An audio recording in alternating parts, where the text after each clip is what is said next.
कल्याण डोंबिवलीत ठाकरेंच्या शिवसेनेच्या उमेदवाराला अर्ज मागे घेण्याचे निर्देश देण्यात आले। ठाकरेंच्या शिवसेनेचे जिल्हाप्रमुख तात्या मानेंची ऑडिओ क्लिप व्हायरल झाली आहे। जिल्हाप्रमुख तात्या माने आणि प्रभाग क्रमांक 22 मधील उमेदवार वैशाली म्हात्रेंचं संभाषण सध्या व्हायरल होत आहे। पक्षाच्या आदेशावरून उमेदवारी अर्ज मागे घेण्याचे निर्देश दिल्याचा उल्लेख यामध्ये आहे। पक्षाचा आदेश आहे वरून सांगितलं आहे असं जिल्हाप्रमुखांनी या ऑडिओ क्लिपमध्ये म्हटलंय। कल्याण डोंबिवलीतील ठाकरेंच्या शिवसेनेतील अंतर्गत नाराजी आता समोर आली आहे। या ऑडिओमध्ये पक्षाचा आदेश आहे वरून सांगितलं आहे असा थेट उल्लेख असल्याने उमेदवारी माघारी मागे वरिष्ठांचा दबाव असल्याचा आरोप होतोय।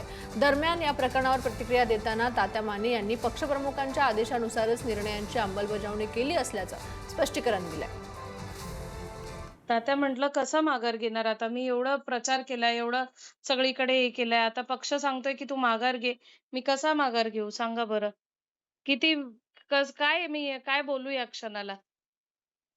तर एक बघा, या क्षणाला मी तर काय बोलू शकतो जरा सांगा मला.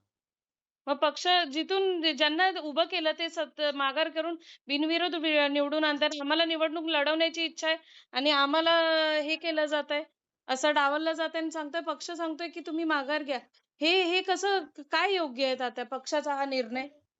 आता पक्षाच्या आदेशावर आपण काय करतो, आपण आपल्या लेवलचं बघतोय। आता त्यांचं तिथे काय गणित चाललीत, काही आयडिया नाही। हे मला आलं म्हणून मी आता बघा तुमच्या ह्याच्यावर ते व्हॉट्सअप पण पाठवले एक 4-5 तर आमच्या प्रभागामध्ये आता एका घरामध्ये 2 तिकीट दिल्या.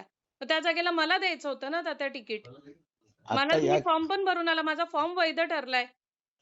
बरं, या क्षणी आता मी काय बोलू शकतो सांगा? माझा फॉर्म वैध ठरलाय. सगळं झालंय. छाननी प्रक्रिया पूर्ण ठीक. झालीये. एक एक काम करा, वरुण सरदेसाईंचा नंबर असेल तर त्यांच्याशी बोला। आम्हाला असंच नेलं, काय कारण कशासाठी नेलं मला काही माहिती नाहीये। आणि त्याच्यानंतर आम्हाला नेल्याच्या नंतर तिथे असं सांगण्यात आलं की 5 तास बसून ठेवलं आणि ते म्हणतात की आता तुम्ही जा इथून, प्रचाराला लागा, कामाला लागा। आणि आज 1 तास अगोदर ते मला म्हणतात की फॉर्म तुम्ही हे करा। त्यांनी अक्षरशः पैसे घेऊन तिकीटं विकली समोरच्यांना आणि एका घरात 2-2 तिकीटं दिली।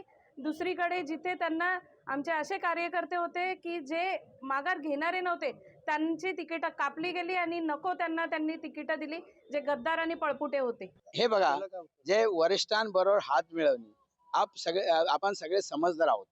जेव्हा एखाद्या गोष्टीच्या उमेदवारी देणं आणि हे सगळं चालू असतं, त्याचा एक अभ्यास केला जातो आणि अभ्यास करत असताना जेव्हा त्रुटी काय ध्यानात येतात, तेव्हा एखादा घेतलेला निर्णय पक्षप्रमुखांच्या आदेशाप्रमाणे आपल्याला काही निर्णय बदलावे लागतात। मग ज्या ठिकाणी बदलले जातात त्या ठिकाणी जे नाराजी असते तो निश्चित मानणार आहे आणि ज्याच्यासाठी मिळालेले असते तो खुशी असणार आहे।